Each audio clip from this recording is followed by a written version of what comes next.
It's a new era for the Indiana Fever. And Christie Sides, the new head coach, is here to talk about it. Locked On Women's Basketball starts now. Ogunbowale for the win.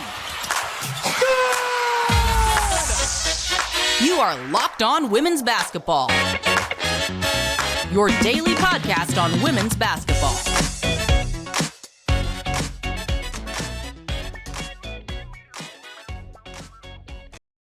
Well, hi, everyone, and welcome to Locked On Women's Basketball. I'm your host, Howard Megdal, thanking you for making us your first listen every day. Of course, we're here every weekday, plus Saturdays. Saturdays, we talk about the WNBA draft, which is, of course, going to be of particular interest to our guest today, the new head coach of the Indiana Fever, but someone who has been building toward this for a very long time and put together a distinguished record throughout this league, throughout college basketball. And Christie Sides, I just want to say the text I got from another front office member in the WNBA, not with Indiana, Lynn got it right. And I was saying that to you beforehand. It was certainly how I feel about it. Welcome to the program. Well, thank you, Howard. It's great to be here. Yeah, well, I really appreciate that. It has been a really long time. I've done this as an assistant for a really long time, and I've enjoyed every minute of that role. But it was just a situation and a timing thing, and everything just was working out. I mean, from the start of this process until it ended, and everything was so easy, and it was obvious. It was exactly what was supposed to happen for me and my family at this time. So it makes a lot of sense, and we're going to get into the specifics as to why. Obviously, we've covered you over at The Next, to make sure, for those listeners that you're following us at thenexthoops.com, over 100 reported pieces every single month, talking about this league, talking about college basketball. And Spencer Nussbaum at The Next did a really good job talking about the role you played last year in Atlanta. The simplest, easiest way, and you could dig down deep, but I'll just throw it at the top line.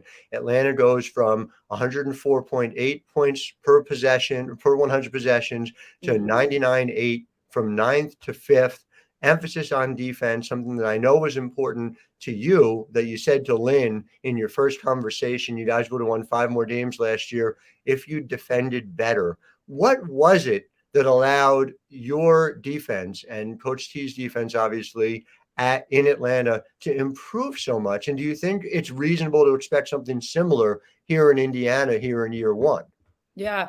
I think Tanisha from day one, I mean, that's what we talked about. Tanisha was always a great defender. So that was kind of her DNA.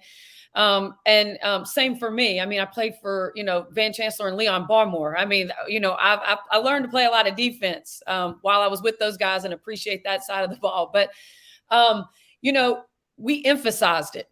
And I'm going to say that again, like, it's not really what you teach, it's what you emphasize. I know that's a quote that everybody uses, but Tanisha did a great job of emphasizing exactly what we wanted to do on that side of the ball, on the defensive side of the ball. And we worked on it, like we were running a new offense, and we needed people, we needed people to make shots, but we knew we could do something with the talent that we had with the athletes on that side of the basketball. And I mean, I'm not going to take any other page from any other book. I mean, we are going to go. I mean, I think I made the comment that they're going to come into training camp, in defensive stance, ready to play some defense. And that's kind of what we're going to do. That's what we're going to emphasize day one.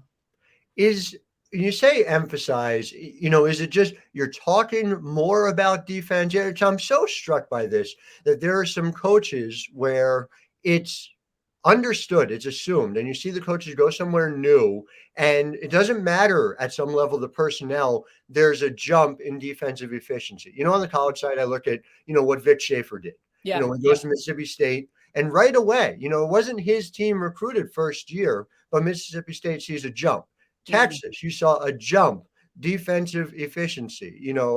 Honestly, Coach Abe, who did something similar when she went from UAlbany to Central Florida, and I expect the same at Georgia, which already defended really well. So, when the rubber hits the road, what does that look like? Are you, Take me through that. Yeah. So I think when you talk about emphasize, I think communication is number one on the defensive side of the ball. Mm-hmm. These young people do a lot of this.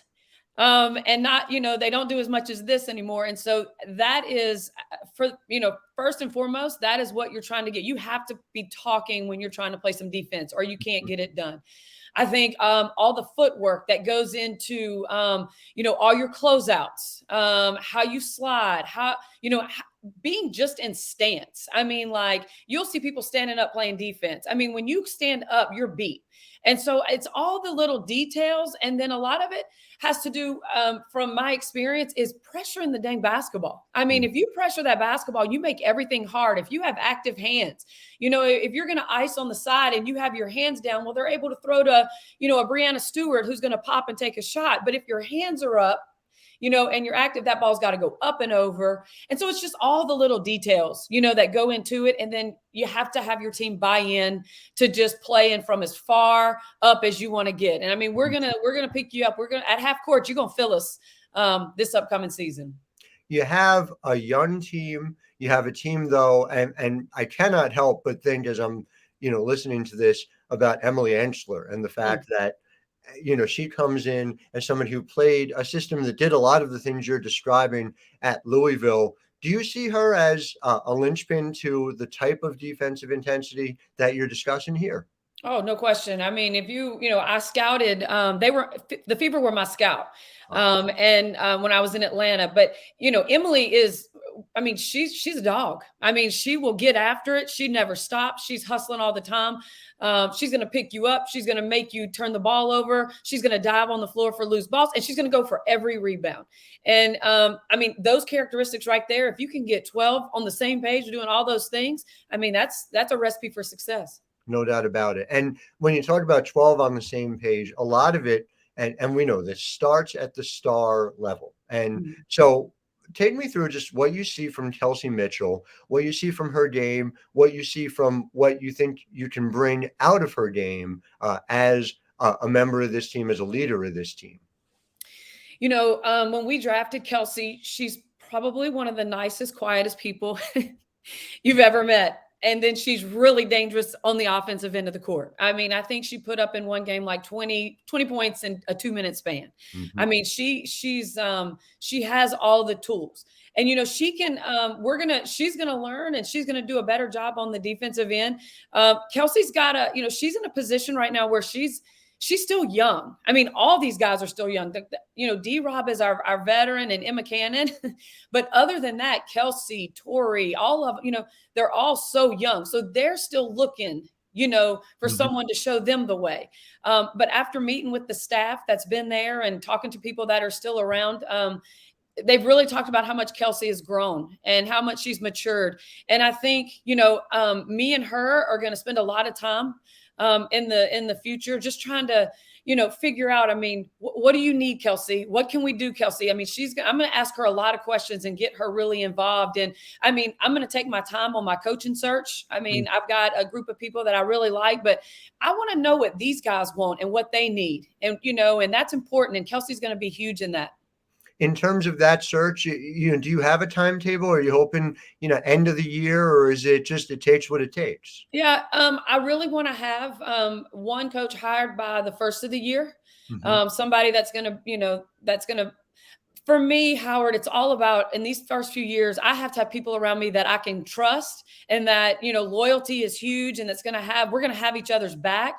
And most importantly, they're going to take care of these players. They're going to develop them. They're going to make sure that they have everything they need to be successful. So hopefully by the first of the year, that is my goal. And then from there, just kind of how it falls. Like I said, there is no rush. I mean, Lynn has done an excellent job. I mean, she's doing an excellent job with the, all the draft prep and players, and we're working on that. But I've got to get it right, man. I mean, that's how important this is.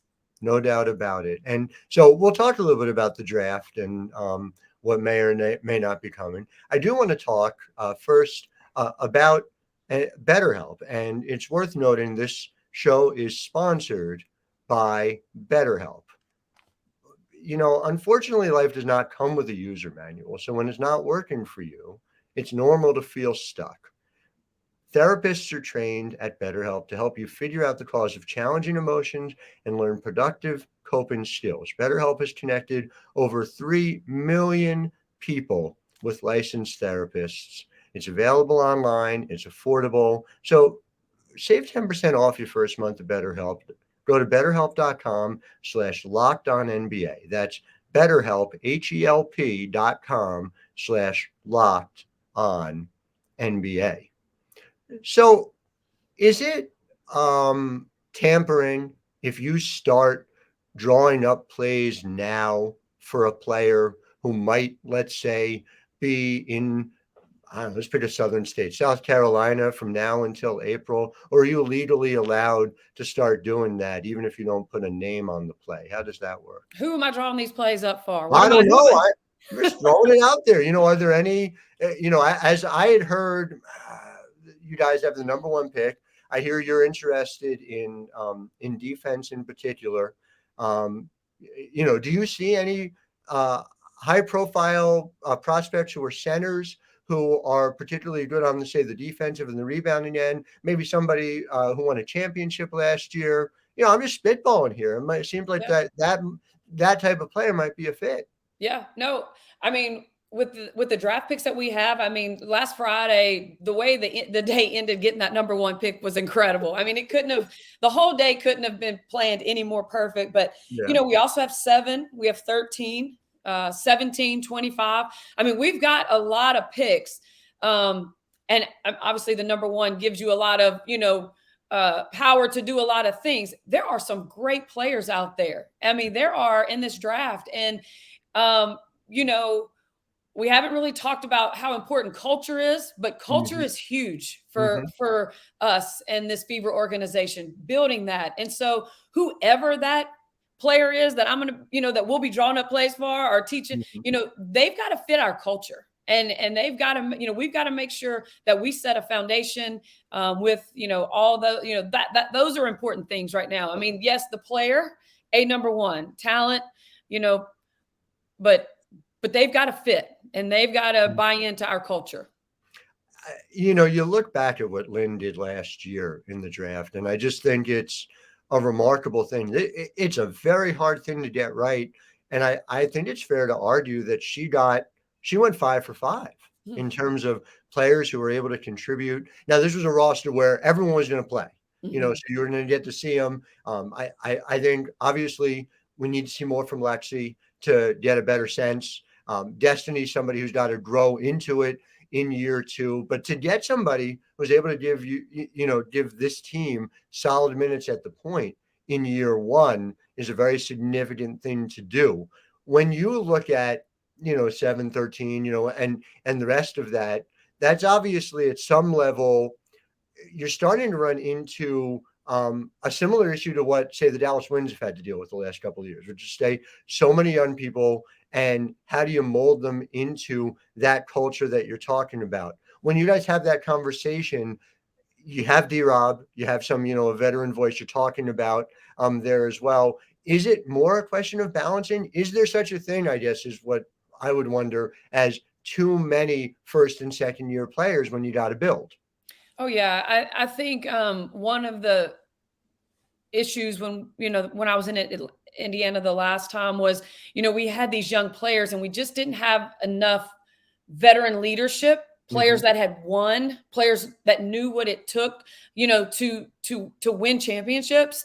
And so it is so important that you find veterans who have been in this league long enough. I mean, this league, I've said it, it will swallow you up as a young player. I mean, it's the talent that's in it. I mean, it's the best basketball in the world for women's basketball, but you've got to put players who are going to, buy into your vision, and then also own taking these young people and bringing them along. I mean, they've got to show them what it's like to be a pro. And that is something I've been talking with our players at Indiana about, just they just don't know what that looks like. And we've got to teach them that. And the best teachers are the players that are on the court with them and in the locker room with them night in and night out that have done it. You have NaLyssa Smith here. She comes in as a rookie. Queen Edbo comes in as a rookie as well. But they had Nikki Collin as their coach. for the senior year. How much do you think that helps, and how much of the training for coming in, because like you said, to swallow you up, and it's also just this fast turnaround. You have folks who are playing in the NCAA tournament. It's, a week and then the draft. It's another week and there you are at camp. How much does it matter when you look at culture to try and figure out players who have been trained for the pros by their college coaches? Well, you see that. I mean, there are a lot of universities that put out a lot of WNBA players that make it for years and years, and there's a reason for that. I had a really great conversation. NaLyssa was in town. I was in town this last weekend, and we talked about that. I mean, we talked about, it was Nikki's first year at Baylor and kind of what she was trying to establish there as the new head coach. And a lot of things that Liz said that she heard me talk about on the press conference, are some of the same things that, Nikki talked about and really is building, at Baylor. And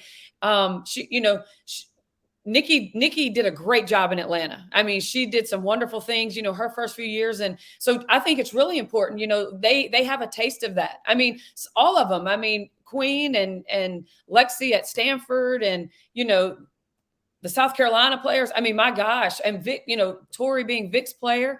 Yeah. I mean, those guys, they know they are ready for this level when they get here, like they know what it takes. Those former players come back there and talk to those young ones, on those college campuses about what it's going to take. You have a lot of extend the ladder down folks on that roster, which is something that I always look for, and obviously means a lot, especially in terms of pros going back. So it's obviously wonderful to see. You talked about preparing and being ready for that, and obviously a big part of your preparation came, and you've talked, your coaching tree is very significant, but we would be remiss not to talk about Poti Chapman and the work you've done with Poti and getting ready for this moment. How much do you take from Poti's philosophies? And, just talk a little bit about, if you could, about the ways in which, because I know this is true for any mentor-mentee relationship, where you say it and then you say, oh, wow, I remember hearing her say it. Yeah. Well, gosh, I mean, I've coached with Pokey for, 15, I don't even know. I don't even know how many years it was that we've worked together and, remain friends. And she's really happy for me. I told her I'm going to wear her out. Like I'm going to be calling her and asking her 100 questions or 1,000 questions. And I have no doubt, like she is, going to help me as much as I need to, but she really prepared me for this opportunity. I mean, she gave me responsibilities as a young coach, taught me a lot early, and then gave me a lot of responsibilities as a young coach to do a lot of things that head coaches do. And, when you work together for so long, like, I could look at her and I'd be like, yep. I knew exactly what she was doing and vice versa. And, but the trust that she had in me, to do whatever it was that she had asked me to do on whatever side of the basketball. I mean, it really helped me grow our situation and experience in Chicago. I mean, we go into Chicago and they had not been to the playoffs. Year 3, we go to the playoffs for the first time. Year 4, we're playing Phoenix in the WNBA finals. So the building process is, I feel like, something that I've done with her on a few times. We did it in Slovakia as well with the national team. So, all those experiences helped me figure out and decide what my philosophy is going to be. And she was the one setting it all, setting it in stone for us all those years. And so I've taken so much from her, and a lot of my philosophies are things that she believed in, especially defensively. We both have that. It helped. I think you had a pretty decent defensive center at LSU, if memory serves. So, building around a 5, a generational 5 who can defend. Sylvia Fowles, I think her name was. I don't know whatever happened. Oh, yeah, that was her. Yeah, for sure. Sylvia Fowles was, she was sitting in that paint waiting on anybody to come in there. She made our defense look really, really good when it probably wasn't that good. Well, again, and you and Lynn will obviously make a good decision, but yeah, it's probably worth seeing if there's a 5 like that in the draft at 1 that you guys might want to take a look at. I don't know, you'll run the numbers and see if there's anyone who applies, but yeah. Yes, we will, sir. Christie, in terms of like, just for you personally, to have put in all this time, take me through that moment that Lynn calls you and says, look, we really want to offer you the job. Where were you? What's going through your mind? And who was your first call right after? Yeah. So on August 22nd, Lynn reached out to me, which was a long time ago. And this journey started. It's actually the first time I've said yes to the process. I've had other people reach out and ask, are you interested? And, they've called Pokey, and just never have I pushed forward with even just going through the process. And so said yes to the process in August. Lynn had to do her due diligence and do her work. And it took, a little bit longer than I thought. And maybe it was cold feet. Maybe it was me just being like, okay, because when you're going through this process, you're thinking about things every single day. I mean, you're thinking staff, you're thinking players, you're thinking, so much. And so I finally was just like, you know what, maybe this isn't the right time. And I called Lynn and I said, hey, Lynn, I just think in my heart, I'm probably going to go ahead and just pull my name out of this. And, I really appreciate everything, all that you've done and this process. And she was like, oh, no, Christie, I'm not taking that as an answer. No, you know how she is. Like, she just wasn't hearing it. And so a few more days, she was, following up with some things. And a few more days later, I was at the New Orleans Saints football game. Phone starts blowing up. I go to call Lynn on Monday morning. I'm sitting at the beach. I go to the beach. I live right close to the beach here in Gulfport, Mississippi. And I went to the beach to my little spot, looking out, just, okay, what's Lynn going to have to say? And she didn't miss a beat. She said, hey, I want you to be the next coach of the Fever. Click. There's an email. It's coming to you. Tell me if you want to continue talking. So that is exactly how that lady called me and offered me the job. I wouldn't expect anything less. I was really excited. Like I said, everything's been so easy, and they've been so respectful in everything they've done for me to get this done. The Fever has in the organization. First call was obviously my parents, my mom and dad, small country town folks that have been for years and years just wearing me out about when is it going to be your time? When are you going to do this? I kept trying to explain to them, I just love my role. They weren't hearing it.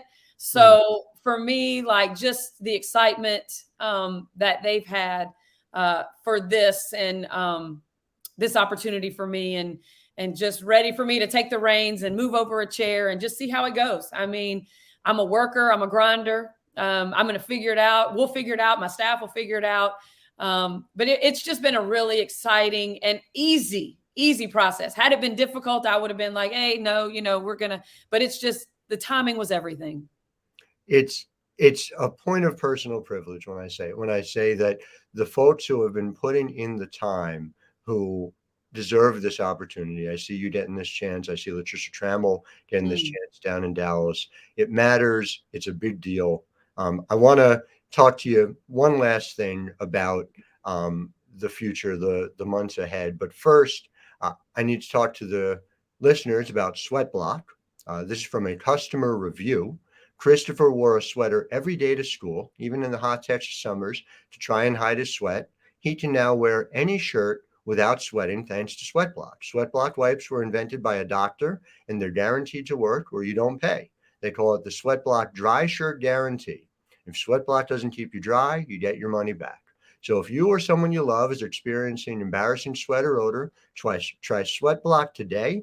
Save 20% with promo code LOCKEDON at sweatblock.com. Also available at Amazon.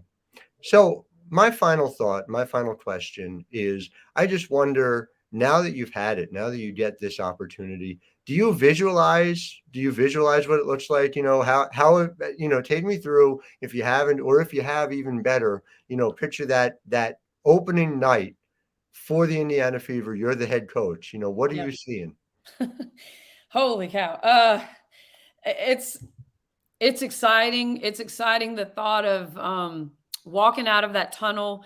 And I know we've sold over 1,000 tickets for that home opener as of when I was there in Indy the other day. That's so exciting. Man, I just want to do right by these young people. I want them to have the best experience I'm going to take everything that I've learned and witnessed over the years and do the best I can to make sure these guys just, to me, if you can build a relationship and earn those players' trust, I mean, it's not given, but if you can earn their trust and you can, they will run through brick walls for you. They will do whatever. And that is what my goal is, to get to that point and us share so many great moments and memories. And, the wins are going to come when that happens, when you build something and the discipline is there and the consistency is there, and the work ethic. It is going to be tough, man. It is tough to rebuild a program, and it is tough, but you got to have tough people, that are aligned, all doing the right things the right way. Mm-hmm. And that is my goal. And when that happens, and that'll start happening at practice, and it'll all play out, in the games, but leading this team, being in the huddles, being on the sideline, I walked the sideline when I wasn't supposed to. I mean, we all know that, working with Pokey. But now, to be the one that's in charge. I mean, it's exciting. It's scary, man. It's a scary thing. I'm excited for it, though. I mean, it's going to be a fun ride. It is time, and it is wonderful to see. And I know people in cities all over the country are going to be excited to see it that night, from New York to Philadelphia to what's another northeastern city that would be excited about it? Boston. Yeah. Is excited too. So thank you, Christie Sides, for being part of it. And thank you to our listeners. We will be joined tomorrow by Christie. I don't know if you're familiar. It's Lynn Dunn. Yeah, I've met her a couple times. Yeah. So we'll be talking to Lynn as well. So we're done with the Fever Daily Double.